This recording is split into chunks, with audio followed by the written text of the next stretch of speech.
You're Blackpool, right? That's where you're from. Yeah. What were you Wigan? I'm Or Wigan, am I yeah. making that up? Yeah. Yeah. So not too far. I remember Blackpool weekends when I was in uni. I went to uni in Preston, but we always used to do like bus tricks. Yeah, UCLan, yeah. What was it like when you? Blackpool, what was it like Blackpool growing up? Beach, pleasure beach. Yeah, everyone knocks it, right? But the thing is with Blackpool, it's like, I mean, it's got loads of stuff to do. You're never bored in Blackpool, sort of thing. Like, I don't know. It's got like the pleasure beach, the illuminations, I've got firework things that are going on right now, world championships and that. And I mean, it's all right because I meet people out here all the time who are like, "Oh, Blackpool," and I'm like, "I'd rather there than like Burnley or something." Oh yeah, well, at least you got the water. Like I used to love going to Blackpool. My mate used to run a pub called the Rakes Hall. I don't even know if it's still there anymore. They'd always do the Crown Green bowling in Blackpool, and it was at that pub. And my mate used to run it, so we used to go up all the time. It was ace. Yeah, it's laugh Blackpool. You've got to take it for what it is, sort of thing. Exactly, yeah.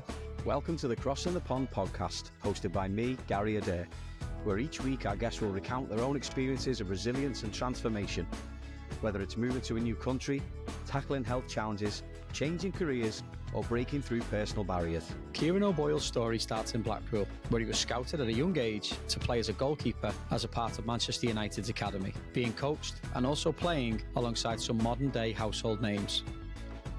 His pathway later shifted after an offer to complete his masters and play soccer at university shifted him over to San Antonio, Texas. After college, he plied his trade in the small business industry before moving to Los Angeles.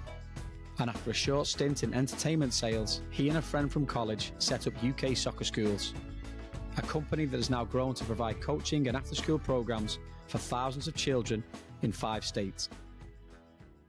What was it like for you growing up? Wise, I was playing for my local team, Foxhall, and we had a pretty good team, to be fair. There's one summer we won like 6 tournaments on a row, and we basically got invited to play up at the Cliff, United's old training ground. I was a massive United fan, but so we lost the game 3-1, and I was a keeper, but I played decent in that. And my dad's basically come on the bus, and we all got like a team minibus down there, like from Blackpool, and he's come on the bus and sort of said, "Hey, do you enjoy playing there?" I was like, "Yeah," and he's like, "Do you want to do it next 6 weeks? Because they want you to come up on trial," sort of thing. Honestly, it was like for 8-year-old me, it was like the best news of all time. It's when United were good still, right? So it was all like right in the middle of it. It's probably 2000, so they just won the treble. Yeah, it was class. Yeah, so I went on trial there for 6 weeks, did all right, and then signed and was there for, I think, 3.5 years to like under 13s. What happened to under 13s? Did you just get let go and did you find another place to go? Actually, not really, but I mean, it probably would have gone that way. But we had a good team. So we had like, there was like Ravel Morrison, Jesse Lingard, Michael and Will Keane. But one of the other keepers was Sam Johnston, right, yeah. who, like England stuff. I was tiny at the time, 6'2" now, but I was 12 or whatever. I was like small. I didn't have my growth spurt yet. Right. So they're basically like, you got to play down an age group. And I was like, whoa, I'm too good for that. And I mean, looking back, shouldn't have done it. But I think I was just burnt out going to Manchester like 4 or 5 times a week as well. And it was just it was a lot. Great experience though. I had some class coaches. I was lucky with that as well. We had like Rene Mullenstein was my coach for a bit. He went on to be Fergie's assistant, and Richard Artis was the goalie coach. He also went on to be like De Gea's goalie coach. So dead lucky. He got some unreal coaching. Do you realise even at that age, do you clock that these lads are good, or do you just know them as like, you know, coach or whatever it is? I will say you could tell like them two, they were better than the other coaches, but they're all Man United coaches. So when you're 11, you're like, oh, they all must be good coaches. Yeah. But you have your favourites and that. And to be fair to him, Rene especially was like, he was just different, man. He was like, it was all about the ball and like being comfortable on the ball. I think his theory was if you can get like at one with the ball sort of thing now, like when you're 16, like it should be easy for you. And it was just different from what like the other training was like. So having him was like pretty eye-opening in terms of like later going on a coach. And I think there's a lot of stuff I have back from them days that I learned like subconsciously that I like put into like some of the coaching stuff I ended up doing later. So yeah. So then you get so you go big time on Man United, And then what happens then? Do you end up going? Do you drop off or go somewhere else from United, or do you just go back to Blackpool? Great, man. It was to Preston. To be fair, and part of that was because, as you know, Preston's just down the road from Blackpool, so I'm like travelling 20, 25 minutes instead of an hour and a half sometimes. Then I went from playing down an age group at United to playing up an age group at Preston, so I was sort of like, oh, it's not a bad switch off. Preston, did a few years there, then I went to Blackpool. I was doing all right at Blackpool. This is like under 16s time, but I was always like a bit of a geek at school and like big on my like academics and that. So I said to Blackpool basically like, hey, like if I sign a YTS, I want to like be able to do A levels, not like the sports BTEC thing. That I don't know if it's still the same actually anymore. I'm not sure myself actually, but I think they offer different pathways now. It's not just a case of this is what you're doing. So like, back then it was just like it's not that long ago, but 16 years ago, whatever, it was you do this sports thing or you're not doing it. So Blackpool like, no, we can't accommodate that. But we've had I had a few people that had been looking at games. Apparently I didn't know this until they told me, but they were like Newcastle, West Brom, Cardiff. So I went on like week or 2 week trials with all them in like that spring, and ended up sort of doing the same thing that had happened with United and Preston, and I just ended up going to Lincoln. But that was more of a job. I know, right? But I just enjoyed it down there the first time I went. Newcastle were like, they called me back for a second week, but we're looking abroad too at the same time though. West Brom, the problem was their keeper in the year above me was, what's his name, Allsop. I remember his first name, but anyway, he was like England under 18 keeper at the time, so I'm like, I'm never going to play a game here sort of thing. Right. So it was like, I was wasting my time if I go there. So in Lincoln, it was like you train with the first team every day, like with the keepers and that. So it was like, it seems like a decent, do well and you'd be on the bench for the first team next year sort of thing. You know how it's like in lower leagues. Always dangling a carrot. Yeah. Didn't actually end up going there for YT though, because my high school girlfriend, I was like, I can't leave, it's 3 hours away sort of thing. Which, to be fair, it worked out better because I got I went to Fleetwood, but Fleetwood was very similar. They're in like the conference at the time, but you knew they were on a upward trajectory and stuff. So went there, trained with the first team and stuff, and learned a lot there. I was proper in my shell back then. I mean, I was 16, 17, like that. And it was a dressing room full of characters, man. You had like, Vardy was there, and like John Parkin. Oh, yeah. Yeah, like, he was there. There was just all these characters, like Barry Ferguson was there for a bit. Like, there's just this collection of people who were like larger than life sort of thing. And what's the Scouse lad called? McNulty. Big lad. Yeah. Like, there's all these people, and I'm like 17 being like, what is happening right now? But it was a fun experience. But and then stayed there for a bit. Like, to be fair, most of my time at uni in Manchester, I was still going in training and with the first team. But they'd essentially like loan me out to these like semi-pro teams. Like, did a bit of time at Burscough. Salford was the main one though that I ended up like. What's that like doing that full-time uni and so going Fleetwood to Manchester up and down every day? I probably didn't show up to uni as much as I should have. Especially the first year at uni where it's like just pass your 30% or whatever and you're fine. Because what I did so Fleetwood would get a Wednesday off. So I'd go in Tuesday morning at Fleetwood and then I'd get the train up to Manchester, like after training, do a class if I could Tuesday night, then like start the rest of them Wednesday, and then get back Wednesday night, like in training Thursday. So it wasn't actually that bad the way it worked out. But yeah, it was a good experience though. I think it helped me get out of my shell a bit for sure. Yeah, because I was going to say, like, if you're in a changing room with John Parkin and Vardy and a couple of the others, they're going to get you out your shell pretty quick, aren't they? Even as a young, they're coming for you. Mean. But I was like scared of it though, and like. There's one lad, wasn't another Scouser, but he's like Joey Barton's best mate, and he's giving me after training. Like, we're losing 5-a-side, and he's just absolutely hammering me. It's not really any of the goals being my fault. He's like, who the Yeah, I'm like, whoa, bloody hell, like proper. And I mean, I don't know. You grow up quick though. I was going to It was say, like, character. gone from quiet, shy, not saying much to getting battered in a five-a-side at training. Like, when you've been uni off, are you like, this is something, this football could be my ticket to something bigger here?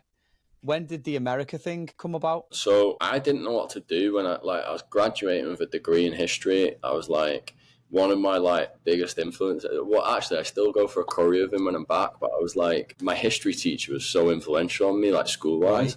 So I ended up like doing history at uni. And then I was like, right, what now, sort of thing. I was graduating. I was like, so like, what do you do with that? And then I was going to do a law conversion thing.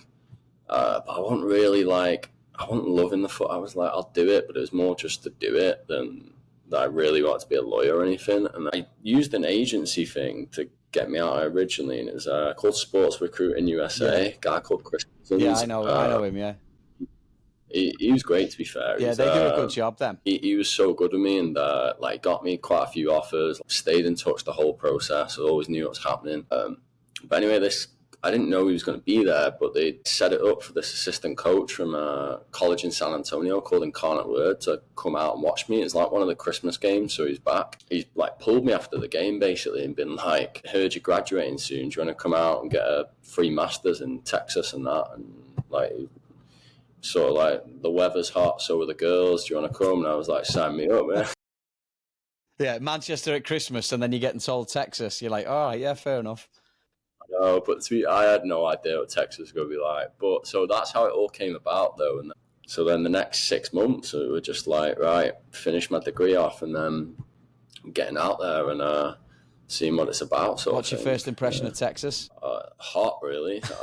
Main one, but no, I remember generally getting off the plane. It was like 1st of August, and it was like midnight, but still like 100 degrees of like what, well hot, and I couldn't hack it. I was like, what have I done here, sort of thing. But yeah, it was a culture shock though.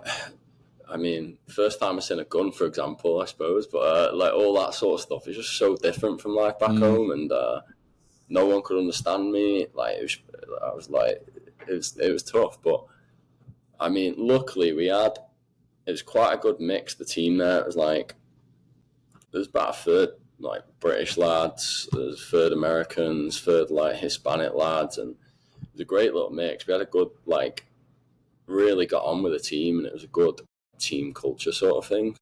What do you reckon that's because? Like, what do you reckon contributes to that? Like, especially because I'm trying to frame it like, you know, when you go into a pub at home and everyone's a Man United fan or everyone's a Liverpool fan or whatever, and anybody different who comes into that boozer is gonna get it. Yeah. But when you come over here, say you get thrown into a team, right? I don't like you said, there's a third of them who might have been English, but they weren't all from the same place. Like, and then you've got the lads from overseas elsewhere. Like, what do you think the biggest factor is that sort of gets you all on the same wavelength? Is it just as simple as you're at home, you're away from home?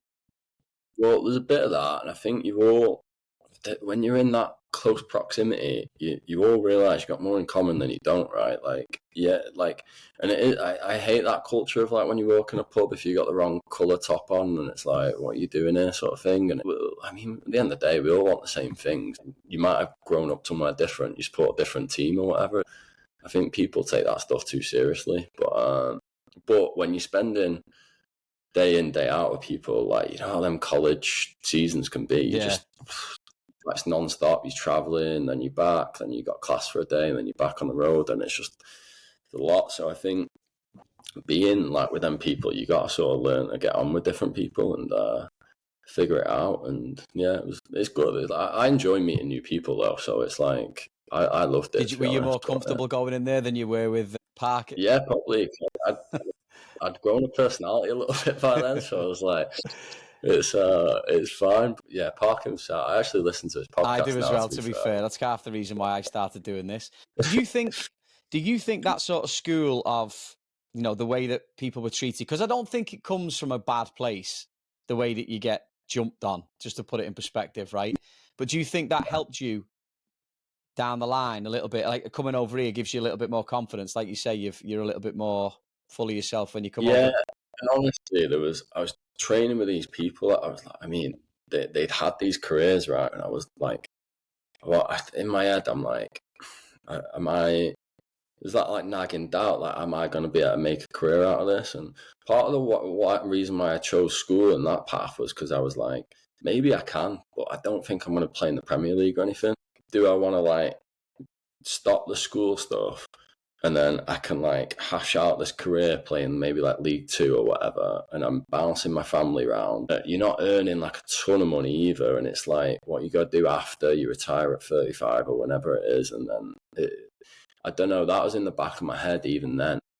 And honestly, it was a hard one to reconcile myself, because ever since I was a kid, like the first thing I remember, I wanted to be a footballer. And like, then it's like, right, you're right there. You have this like opportunity to have that career that you've always thought you wanted, and then taking that step back and going, I don't know if this is what I like. I didn't dream of being a footballer. I dreamt of being like a Man United or England or Ireland even footballer. You know, it was like, playing in League Two or whatever wasn't what I dreamed of. Yeah, it takes a lot. It takes a lot of self-awareness, that as well, doesn't it?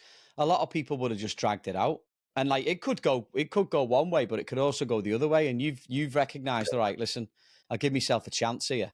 What made you stick around after college? Sort of that's the reason, because I'd met other people. I met loads of cool people. I'd been to loads of great places, and I was well, it won't harm me staying around a bit longer, sort of thing.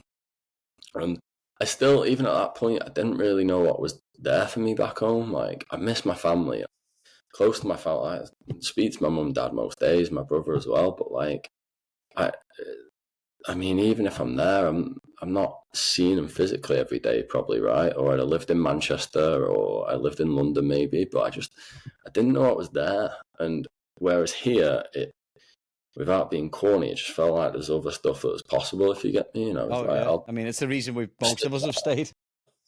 Yeah, right. So it just, like all my friends back home, it'll be like February, and you know how it is, like it's minus degrees, it's like going dark at 4:30 p.m. and everyone's like, and I'm sat at the pool or whatever. So there's a little element of that. I just didn't know, still hadn't really figured it out, but I was like, oh, I know I like it here. And met some great people by then, and I wanted to stick around. You did what was your master's in? Because you did history as an undergrad. What did you do for your master's? Yeah, I did an MBA, like a master's in business.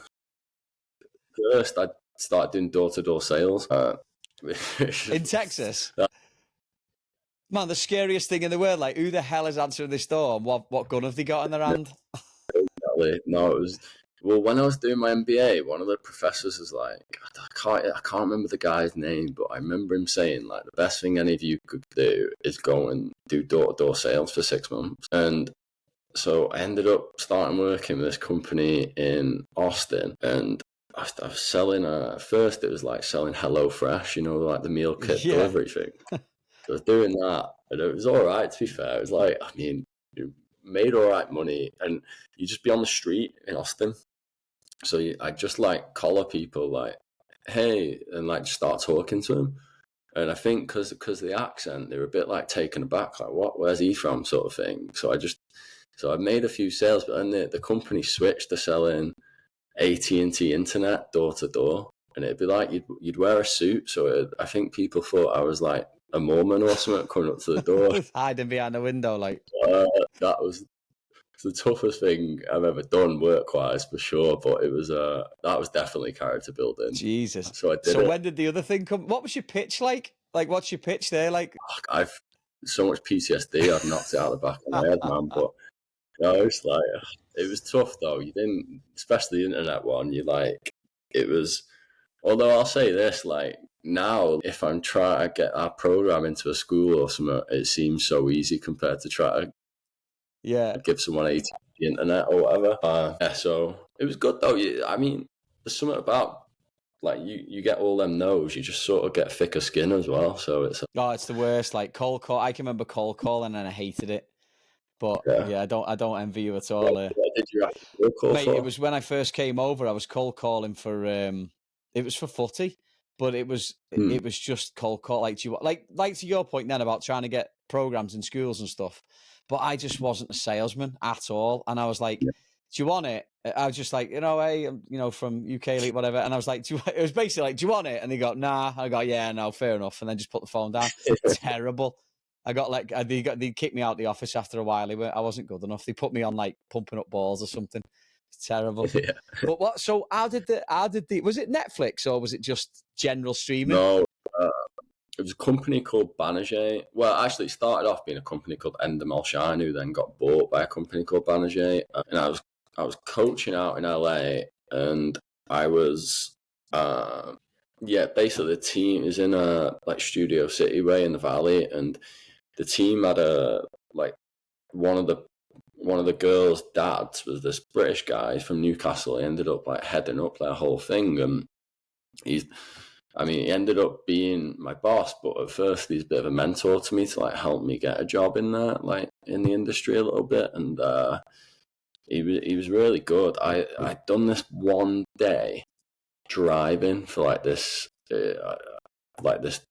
pretty famous dude in like LA, but it was the most horrific day of my life. It was like, bearing in mind, I took this job as his driver. I didn't have an American driving license at the time, and I'm trying to drive his like Escalade or whatever it was, and I'm like, no idea. I could drive, but like, do you know what I mean? It was How'd you end up in LA, by the way, from Texas? I met basically dating someone who lived in LA, and then followed over. Which didn't work out, but I'd moved there eventually, and then just like and. Do we know this famous person or no? Would we know them or? I don't want to say who it is. But okay, our famous person. Weirdly, you've seen their name a lot. That's all I could. All right, fair enough. I'll take it. So what happened?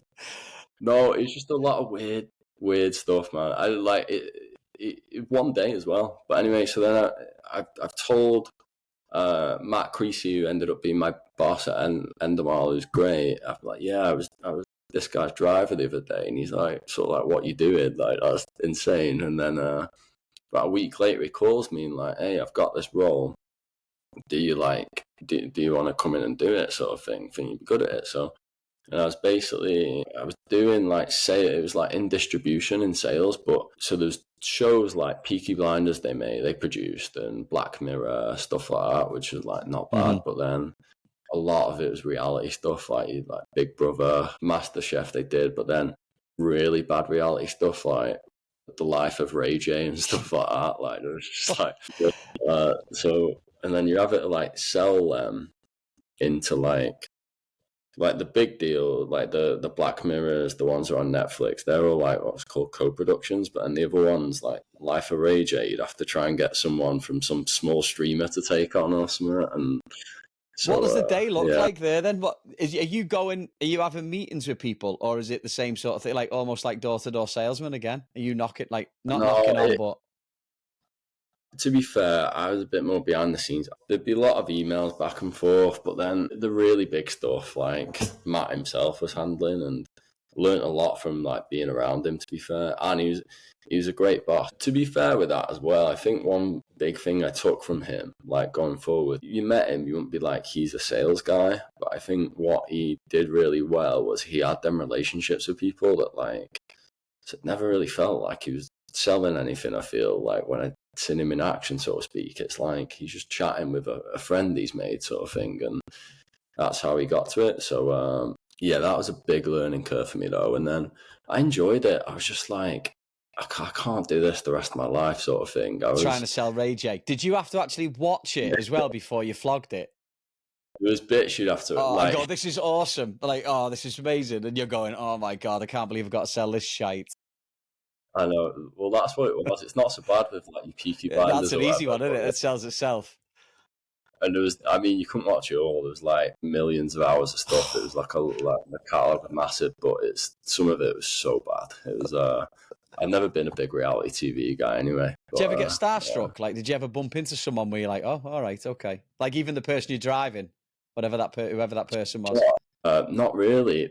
I actually think I met more like sort of celebrities coaching soccer than over the years than I did like in that job. It was definitely more behind the scenes. Like you're a bit of doing the sales stuff in them sort of companies. I think you're a little bit, what's the word for it?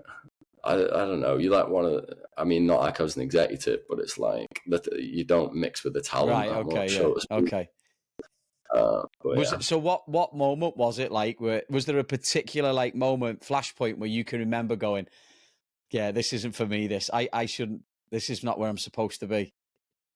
After the 20th time I watched that Ray J show, no, it was just I was just, I was just in COVID, and I was like, I was pretty good at the job. I was like, and I knew if I was patient, I'd like get up the ladder and whatever. I was a bit like everyone, well, not everyone, but people had that moment in COVID where they're like, what am I doing in my life sort of thing. And how old was I? I was probably like 27, 28. And I just thought, I can't be doing this in 20 years. I just wanted a bit of autonomy, and like, I mean, it was great. Like, he was a great boss. Like, the holidays were great, the pay was decent, like, it was all good, but like, I just couldn't see myself doing it. I was bored, for want of a better word. Do you ever ask for advice? This is a mad one, because I've had this before where it's like talking to someone on a different planet. Did you ever like ask back home for advice and or tell them what was going on, or was it just they would never understand what you were saying? Like, they couldn't piece it together? Nah, I'm really close with my mum, my dad, my brother. My brother's actually living out in Cambodia. Oh, wow. But like, we speak all the time, and they've always been like sounding boards for me.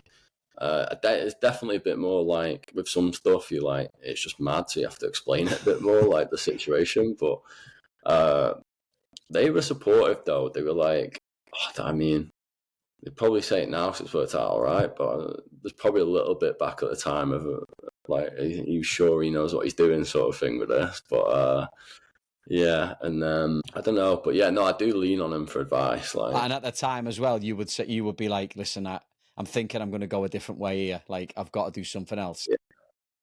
Yeah, and there was part of it. I needed a break from LA too a little bit, and like, part of me going to start my own company was I was going to go and do it in Austin. All right. And I didn't really have any. Well, I had zero intentions at the time of coming back. Like, it just, the way it's worked out. And to be fair, I like LA a lot more now than I did back then. I've been there like 4 or 5 years. I was sort of at a dead end in this job. I felt I was a bit bored, and I was just like, what now? And I just, like, a fresh start seemed like I knew I wanted to stay in the US at that point. It was never a thought of going back home, but I'd been to Austin a ton, like, just over the years, like going to college in San Antonio. It just felt, I mean, I still love Austin, but it felt at the time to me like a really, like at 27, 28, like a really special place, if you get me. It's like so many people like my sort of age, like, it seemed to be like something cool was happening every weekend. It was just like a lot of fun. And so, yeah, I thought, already had loads of mates already there, so it just made sense. So where did the idea for UK soccer schools come from? Well, it was me and my partner, Noah. Like, we both moved over to Incarnate Word to do masters. Right. So we're both a little bit older when we moved, and we just always been friends since that first day we moved over. Like, I was his best man in his wedding. I'm like godfather to his kid now, and we would always coach on the side, like, throughout the years. And we sort of like, it always seemed to be someone's mum or dad coaching, like, soccer out here that was like, maybe played baseball growing up and they didn't really know the game, like, they might try and rod us, but they just no idea what's happening. Or on the flip side, you got like the really strict sort of club coach who's making the kids do 100 push-ups because they don't know how to gegenpress or whatever. Just like, do you know what I mean? Like, they're 10, just chill out. It's not a big deal. But so we're like, it's got to be a sort of middle ground where it's like the kids are like, they're enjoying themselves, but they're learning. I mean, it's like anything. If you're having a good time, you're usually soaking it in a bit more and you're learning. So I think they go hand in hand. And I think sometimes coaches out here, they get too into like making the next Messi or whatever, rather than like just developing the child as a whole. Like, not everyone's going to play at a higher level, so it's like I don't know, they need to enjoy the game as well. So that's what the idea was born out of, though. Yeah. Is it? And are you primarily camps and programs, or do you have team training as well? We do. We have some team training with in Austin, actually. With we partnered with AYSO United there, just because honestly, we have like rec leagues there, and we have like school programs and camps, but we're getting to the stage a lot of time where we get these kids go through our like program, and then they get to 10 and be like, hey, what club should I go to now? I want to play. Like, people want to stay sort of playing with us, and we're like, right, let's start a mini club thing. So we do a bit of it, but not. It's probably like 2% of everything we do in terms of like how many kids are in it. The amount of kids. Yeah. What sort of stuff? So go back to United. There, you talk about people like René Meulenstein, who's a good coach and everything else. Like, what sort of things do you take from him in your own coaching? I know you do a lot of management and you're all over the place and in a lot of different states, but when you're first starting, what sort of things are you taking from the coaches who you've had along the way to the way that you approach coaching in general? I think you take it's like anything, right? You try and take the best from everyone, so there's definitely bits from every coach I've ever had that I'm like, oh, I like that, or that really connected with me in terms of like what made sense. I've always thought though, like, if you can connect with the kid, you can get your point across a lot better too. So I've I think, to me, sometimes people are like too bothered about trying to be like Pep with a group of like 8-year-olds, and it's like tactics, formations, all that, and it's like connect with the kids, give them the fundamentals, because you might think that kid's like a right winger, and then they might have another coach who's like they're a left back, and it's just like you don't need to get like too into like the specifics. Yeah, like you want to make them well-rounded players, basically.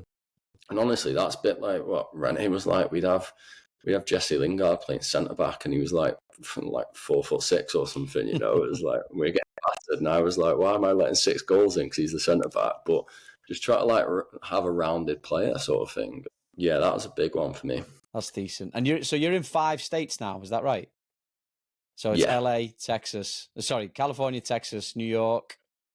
What are the other one? Arizona, and then we're about to launch in Georgia, so we're not fully there yet. We'll call it 5. We'll call it 5, mate. Put it on the flyers. How does it get to that point? Like 5 states? I mean, listen, for 2 lads starting off in Austin, how does it get to 5 states? Like, what have you had to do? Yeah. Like, what have you done? I know you travel a lot, but what have you actually had to do to get it to that point? People want what we offer in the sense of like that middle ground of like how like the kids are having a good time, but they're also like learning. I think what sets us apart a little bit and has helped us scale is we're trying to hire, like really put a focus on like who we hire. So we pay coaches a bit more than sort of the industry standard. Like that doesn't necessarily mean they have to have a UEFA A license or something. It just means they have to be like energetic, enthusiastic, like show up early, like the sort of like the basics, right? It's funny you say that though, isn't it? Like the stuff that we would consider non-negotiables is stuff that you actually have to actively go and find nowadays, because everyone wants to tell you how good they are at coaching, but they can't tie the shoelaces or they can't turn up on time. Yeah. We've turned coaches down because they're like, or like not ended up hiring them because they're like, you can just tell they're not going to make it a fun experience for the kids because they're going to be making them like or doing stuff with them like the push-ups or whatever, you know, and it's just not what we're going for.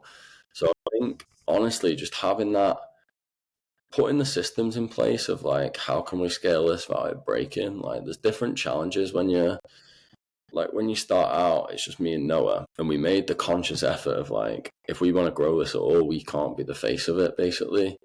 And we had these backgrounds that are like we both played at a very high level. He played professionally at Exeter. He'd done all sorts out here as well in terms of like he'd won all the conference awards and stuff like that. Really good player, but we were like, if we're the face of this, like it can't really grow past me and you sort of thing. So we need to make sure a coach might not be able to do exactly what me and him can do, but can they do like 99% of it? How do we make it easy for that coach to succeed in that session? So whether it's like the lesson plans they have, just make it really simple to follow. And like make sure it's that connection and that energy you bring to the session that's going to determine whether it succeeds or not, sort of thing. Yeah, I think that's like the way we've done it. It's just like, then from a practical point of view, it's like, if we go and win these contracts, then we just got to find, I sort of see myself as someone who's like getting pretty good, could be better at finding like really good people and good coaches to go and coach these sessions, because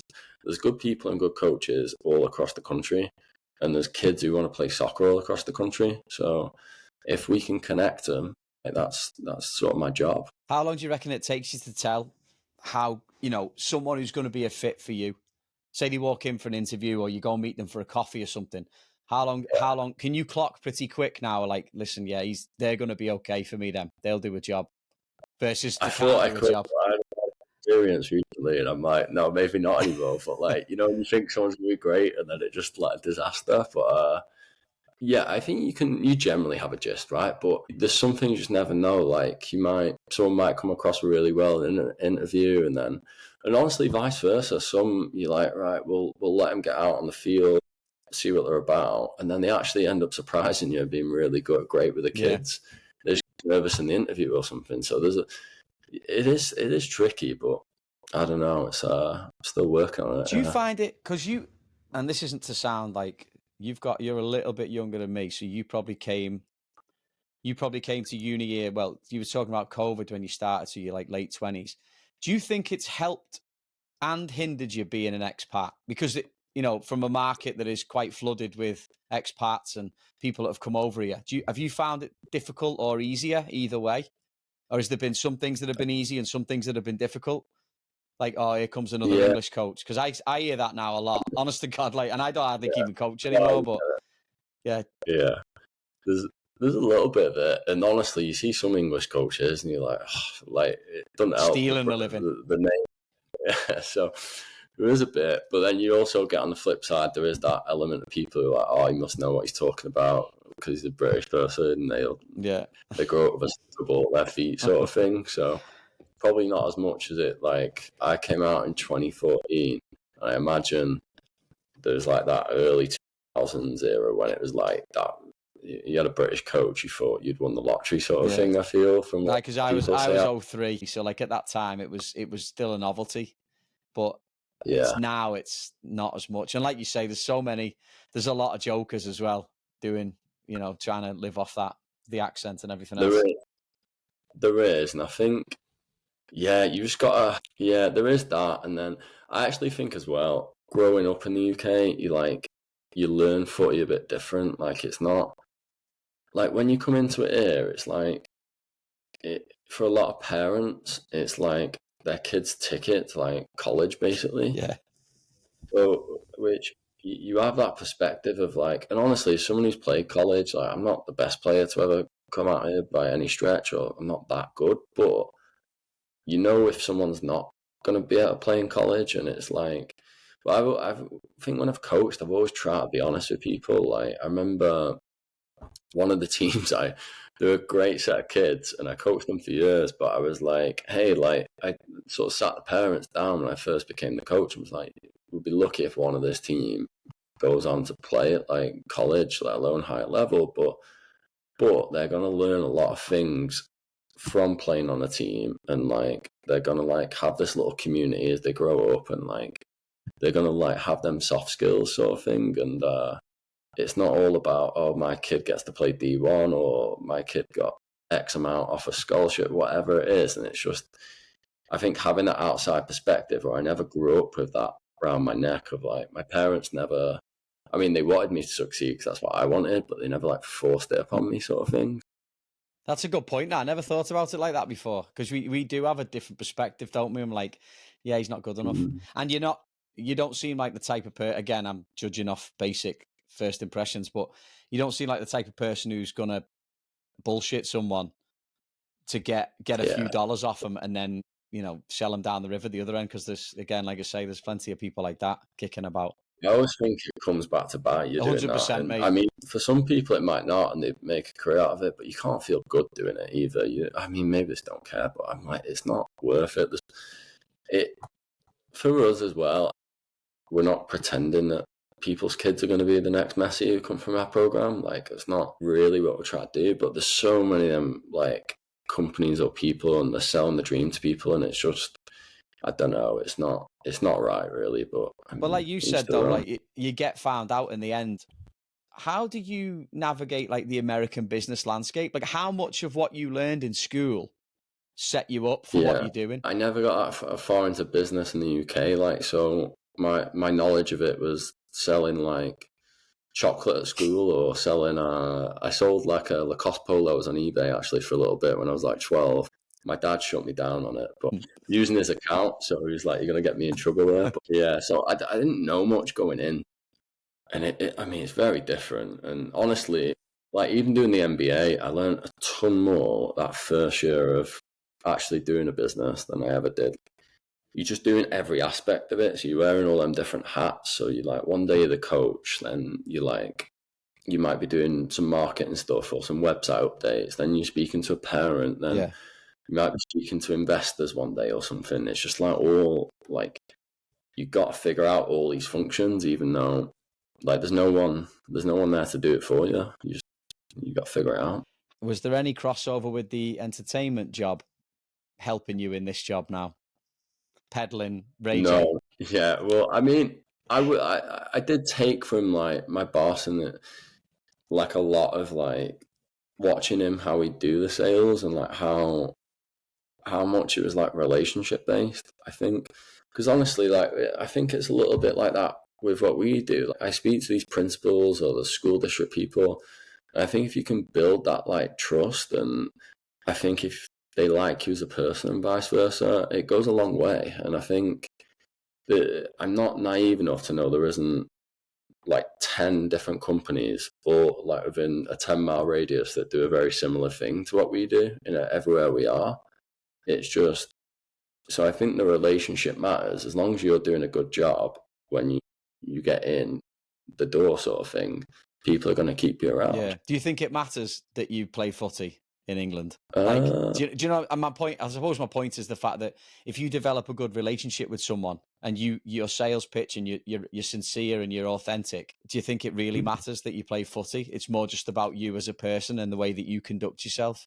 Yeah, not anymore. I just think about this morning. I had like I did a sales call, and they don't know like that I played footy, or they don't know any of this stuff we've talked about. They have no idea. And I think it's moved on enough at this point where that isn't like important anymore. Yeah. I think maybe at the start we lent on it a little bit just because that's the only thing we had. We didn't have a company back then, if you get me. So we had to sort of, but now, no, I don't. Most people don't. A lot of people don't even know me at this point, sort of thing, which is great. But like, and it's sort of how I want it. But yeah, they definitely didn't know like me and Noah were ex-players. Do you have what were any big stumbling blocks early on for you when you set up UK soccer schools? I would say just getting all the bureaucracy stuff done was like a headache. I mean, we actually sort of ended up pivoting. So when we first started, we moved to Austin, and I threw it all out there, sort of thing. I was like, quit my job. Obviously, my boss at the entertainment company was sort of like, when I told him I was leaving, he was like, "What, are you going to Netflix? Or you like, what, are you trying to leave for like HBO?" He was sort of like that. He was like. And when I told him I was moving to Austin, starting a soccer company, I think he thought I was like mental, like fully. But which was like, I sort of get it from his angle. But so when sort of quit that job, like withdrew my 401k, like everything, and moved across the country, and we'd had this like vision of doing these classes, sort of like evening or Saturday mornings, whatever. And then we ended up like pivoting completely because Noah's like wife was an athletic director at the time, and she just got a cold email from this company. I can't remember the company's name, but someone in Florida, and they were like a multi-sports company, and it was basically like, "Hey, do you want after school clubs for soccer and like tennis or whatever it was?" And she sort of forwarded it to us and was like, "Why don't you guys do this?" And it just like, it was a bit of a spark in our brains. It was like, "Oh wait, why aren't we doing that? That's like crazy, we're not." So just from there, went from there. But it was a struggle at first, though. It wasn't easy. There was a lot of, like, we'd be doing everything manually. Like, there's no no like automation. So we'd like be getting these spreadsheets, and it'd take us like an hour each to like do our side. It's just a lot of like manual, like boring, tedious work. And we didn't really know what we were doing, but we just had to figure it out, I suppose. How did you manage? Because I know a lot of people struggle with this. Like, how do you manage getting too big too soon? I know a lot of lads, and I'm sure you do as well, that will sell everything, but then can't deliver because they've not got the staff or they've not got the time. Like, how did you manage that? Was that just a case of not taking on too much stuff, or making sure you've got people in place, or what came first? So I will, like, me and Noah work really well together, like in terms of stuff like this. Like we're both different personalities, but we're both like, I'm a jump in the pool, we'll figure it out sort of person. He's like, let me check the temperature first, dip my toe in sort of thing. But I think we bounce off each other quite well in that sense. And I think, I don't know, we never promised anything we couldn't do. So I'd never be like, yeah, we'll do that if I just know there's no chance. But on the flip side, I'll always like back us to get something done. There is, and also we've been really lucky. The people we've hired full time have just been like tremendous. Like from the first lad we hired in Austin, he's Sam. He was great. He just left to go to grad school now in Chicago. But even the guys we have now, like Alex running our New York stuff, James over here in California, they're like both tremendous and like really help. Like having them people who are just like good people and like figure stuff out, and like you can grow alongside them sort of thing. But yeah, I've definitely always been the one who's like, let's do it, we'll figure it out for sure. So it's a good balance for the two of you. What's been the easiest thing, like the toughest thing personally or professionally since moving to the US? So I think personally, like it's an easy one, right? So my nan died in 2018, but I was like waiting for my visa, so I couldn't leave the country. And if I'd left the country, I wouldn't have been able, like I wouldn't have been able to come back. Basically, it would have like cancelled my visa or whatever. I grew up living with like my nan lived with us after my granddad passed when I was a kid, so like I was close with her, and like I knew she was dying, and not being able to go back and sort of say goodbye was like really like hit me a lot. And that's the furthest away from home I've ever felt, sort of thing, for sure. How do you cope with that though? Because again, being close to your family but only on the phone, I mean, FaceTime's great and everything else, but like, how do you, like, what sort of stuff are you doing there in that period where you can't go home? That is the toughest thing, honestly.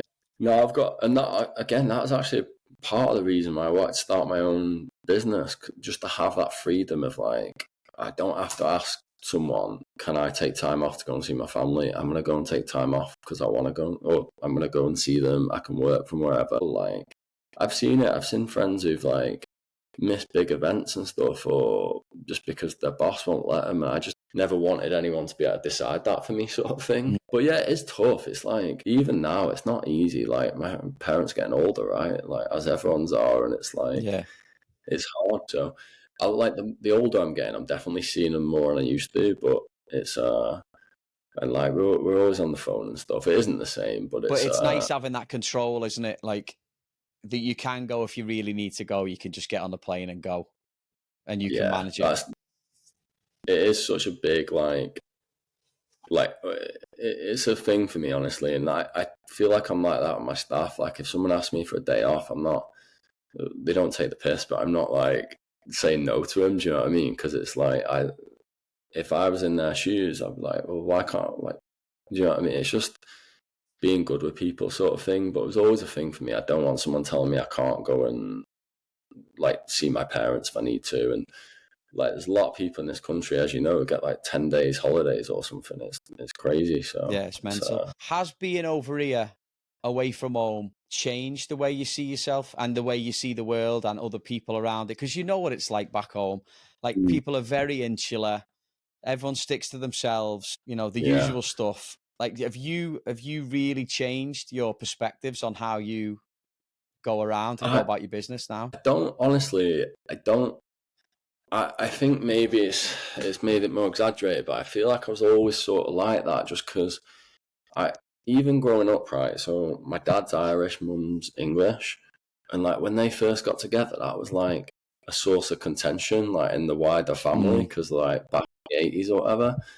And it always, like, I'm growing up, and obviously things are calmed down by this point, but like, and all the families all love each other, but it always struck me as being really stupid, right? Because like, it's not, they're just two people who ended up loving each other. Like I said at the start, they want the same things, like they have the same dreams, all that. Like, it just, yeah, I think, but it does. You meet so many more people out here than I ever would have if I was in Blackpool, in the sense of different cultures, different viewpoints, like all that. And it just, I don't know, it just makes you realise, like, people are good. I think people are inherently good, like, no matter where you're from or what your upbringing was. Like, people want sort of similar things, but helps you understand it a bit more, though, for sure, I think, than it can be a bit of a bubble back home at times, I feel. So, yeah, that's it, isn't it? Like, how do you find it state to state? Like, because you're dealing with Californians versus New Yorkers versus Southerners, basically. Like, how do you balance those relationships? There is a bit of that. There's like, you're not like a school principal in New York is going to be very different from like a coach in California or like a parent in Texas. It's like, you got to juggle it a bit. But I think honestly, like even stuff like playing footy has helped me over the years, because you play with so many different people, and like you learn how to interact with different sorts of people, and you just got to figure out what it is, like what makes people tick, like what, like, you're obviously good at it, 'cause you've done like loads of episodes of this, and not everyone you speak to is the same, right? So it's like, you got to figure everyone out and how, like, whatever. So I think, yeah, just, it is all different. You just learn how to approach it as you meet more people, and yeah, you got to see what they need essentially from you. So like, yeah, and it might be different, but you just got to figure that out. What do you hope that the kids coming out of your programs, like, you know, they age out at whatever age it is, 14 or whatever it is now? Like, what do you want those kids to have taken with them, and the parents as well, to be fair, because the demand of parents these days is mental. A big thing out here, and no matter who you meet, whether it's someone who's like still plays sports or they quit sports when they were 10 years old, everyone remembers a coach they had growing up. And like, whether that's a good or bad experience, like, it shapes people a bit. Like, it's one of your like first like real influences in life outside your parents. So I think if we can, like, yeah, like I said, like, connect like great people and great coaches with the kids, like make them have fun, but also like give them like them lasting memories. Yeah, I mean, I think all the other things that come with playing soccer, that's like it. Yeah, it's great. So I think that's the legacy we want. Like, can we create these memories for kids that they're gonna go into life with, and they're positive, and the byproduct of that, they're gonna subconsciously learn, hopefully, how to communicate, how to be in a team, how to win, how to lose, like the soft things that footy brings. Yeah, that's pretty much what I'd love it to be. Yeah, no, it's a decent answer, that, mate. To be fair, it's more than the football, isn't it, sometimes? Have you met older expats that have helped you, maybe, or have you met younger lads that you've tried to talk to as well, like maybe lads through college or whatever? I've been really lucky with, and I go back to coaching, actually. I've met a lot of people through coaching who've then like me getting the job in like entertainment through the coaching, but a lot of people are just like, I think there's a thing to, if you are good with people's kids and like you treat them right, people are always willing to give you a second, sort of thing. And like, even now, like, one of my mentors, a South African dude, and he taught me so much. Like, he's a really smart man who's like done well for himself, but he's always got a minute. Like, he'll always get on the phone with me, he'll always go for lunch with me. Like, he's just a really kind man, and I've been lucky meeting people like that. And then got a lot of British, Irish, Aussie mates as well, and like, I think that just gives you a little slice of home. Like, you have that shared culture of like, you like go and watch the footy, maybe having a pint while you're doing it and all that stuff, and like, you can have that, and it's not like you have similar like frames of reference and stuff, you know, like culturally, like, I don't know, there's only so many Americans you can bring like Nicky Butt up or Dennis Irwin to, right? And they know what you're on about. So like, there's a little bit of that. Like, you feel it gives you a little slice of home basically out there, which is nice. But But yeah, I've been lucky with people like really taking me under the wing over the years for sure. So, What's it meant? No, it's fair play to you talking for ages. Like, what has it meant to you to come over here? A, come over here, but also B, like carve out something for yourself over here. Do you know what? I struggle with that a bit because I'm like still doing it, if you get me. So it's like I don't really like look back and be like, but if I do, I'm like, oh, do you know what? I've had some like, there's been ups and downs for sure, but I'm like glad I did it. It's the best decision I ever made in terms of my life. I don't think there's anything like at all wrong with still being in Blackpool, and like I love Blackpool, genuinely do, but I'm glad I'm not there. And like not even. I say the same thing about Wigan, to be honest. But like I genuinely love it, and like going back home at Christmas, like one of my favourite times of year. Even just going to Sainsbury's and like the old checkout lady would be like, "You're right, love," and it's just like make it like it's home sort of thing. But I think I just wanted to see if like there's something else I'd enjoy doing sort of thing, and then so I took a bit of a gamble. Like when I was 18, I wouldn't move to Lincoln, right, because I was getting homesick, but like. Then I was like, right, I know, I'll move to San Antonio, Texas. Probably all my family will be back in 3 months sort of thing. But although my mum insisted, she knew I was never going to come back when I left. My ma says that to me as well. She says that to me all the time. I was the one that was going to leave and I was never coming back. If you could go back now to when you were 17 and you're pottering around clubs and you got the chance to go to Lincoln or maybe, whatever, without looking too much into the future, what advice would you give to yourself, to little Kieran? Or not so little Kieran, maybe he was 6'2" by then, I don't know. Yeah, I had my growth spurt by I'm then. still waiting for mine, mate. But no, I don't know, enjoy it, I think, for the most part. Like, one thing I grew up with my dad saying to me was, like, life's a long road, like, you're going to sometimes go off that road, just, like, get your chin up and get back on it, and, like, there's definitely been times where it feels like the end of the world and things are going bad. Maybe I had 3 days in a row I never sold any AT&T or something, and I was like, I'm going to pay the rent this month. But and like even times when we started the business, it wasn't fun. Especially it was fun, but it was stressful at the start. Like we didn't make any money. Like we were like, it's like, what have I done here? I've made a massive mistake. But I nearly called my old boss up for my job back. But I don't know. So there was a bit of that. But you just keep going, keep your head down, and most of all, I enjoy it. Yeah, it sounds really corny, but I enjoyed life. I mean, not like I don't have bad days and stuff or bad weeks, but for the most part, like life's good. Like whatever's happening, it's not could be worse. So yeah. Jesus, you're like the most chilled out person I've ever met. You, to be fair. What are you most proud of up to this point?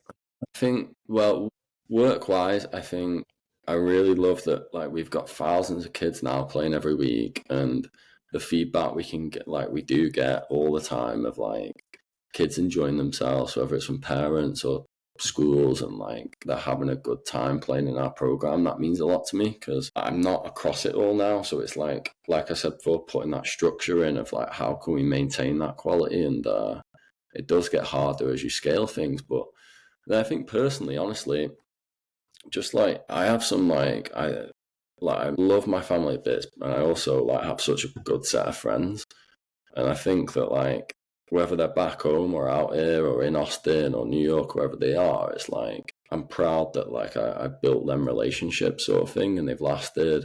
Yeah, I feel very lucky in a lot of different ways. So it's good enough, mate. That's the right answer, I think. Kieran, listen, thank you. I appreciate the time today, mate. It's been good. I hope you've enjoyed talking about some things. I don't know if you've maybe unlocked a few bits that you haven't spoke about for a while, but it's been good, mate, and I really appreciate the time. Before you go, I have a couple of quick fire questions. All right. Favourite US food? Barbecue. Oh, that's a great. You Texas as well. That's a great shout. First thing you do when you go back to Blackpool? Get a Greg's. What are you going for, Greg's? Sausage roll? Sausage roll, maybe a steak bake as well, yeah. Yeah, I always, yeah. What's Greg's is excellent, mate. Chippy and Greg's. Normally Greg's for lunch, Chinese for dinner, my first day People, back, it's funny, right? Because you have Chinese chippies up in Blackpool. Yeah. You don't get that in different, like my missus, there's no Chinese chippies down south in Essex. They don't get it. It's weird. It's crazy, think it's mental, that, yeah. Favourite place in America? New York. Most memorable coaching moment so far? Ooh. When we one that always, like, I'll never forget, but when I was coaching Texas one day, and this, like when we first started the business, the kid's basically like, can you tie my shoelace? He's like 3 years old or something. And I'm like, it's like 100 degrees there. I'm like, why are your shoelaces wet? And he's like, oh, I peed myself. And I'm like, oh, no, man, that's killing me. But, I've had one of them. I remember them sort of moments a lot more, and I remember the, like, you know, like someone's like mastered the Cruyff turn or something. I don't know. It's funny. I've got a few of them. All right, who would play you in a movie? Oh, I don't know. Come on, man, you worked in the entertainment industry. You must have someone. It ain't Ray J, I'll tell you that. Yeah, everyone, my mates try and tell me I look like the man Dramatic, so after. To be fair, that's a good one, yeah. All right. Which footballer would you describe closest to yourself? Which keeper? Have I never thought of this, by the way? It's a question. It looks like you're worried because I feel like you know the answer, but you know that if you say it, you're going to get battered for it. No, I don't know. I'll probably get battered anyway. I'll say Schmeichel just because he's my hero, and I was thought he was the only time I would get, like, angry with, like, not angry, but, like, I'd get in a zone, if you get me, like a few yellow cards and that, and I think he was quite a bit of a nutcase when he's playing money. So fair enough. I'll take that. And then what's the maddest thing you saw in that Fleetwood changing room? I probably can't say that. Watching John Parkin walk around with no top on, to be fair, was pretty mad. Professional footballer at the top of his game. Nice one. Oh, yeah, you know what? Just do this one quick. You don't have to tell me the name of the person. Just say a name and I'll bleep it out. All right, last one. Right. What was the name of that celebrity that you drove round? It was... Perfect. I have no idea. No, fair play, mate. Thank you. I really appreciate it. It was quality. Yeah, no, cheers for having me on, mate. It was, I enjoyed that. It was good. Free therapies. Thanks for listening to today's episode. If you or someone you know has a story to share, we'd love to hear from you. Reach out to us via our socials or visit www.crossingthepondpodcast.com to get in touch. Please be sure to subscribe, like, or leave a comment if you can. Thanks so much for listening, and we'll see you next time. Across Pond Podcasting.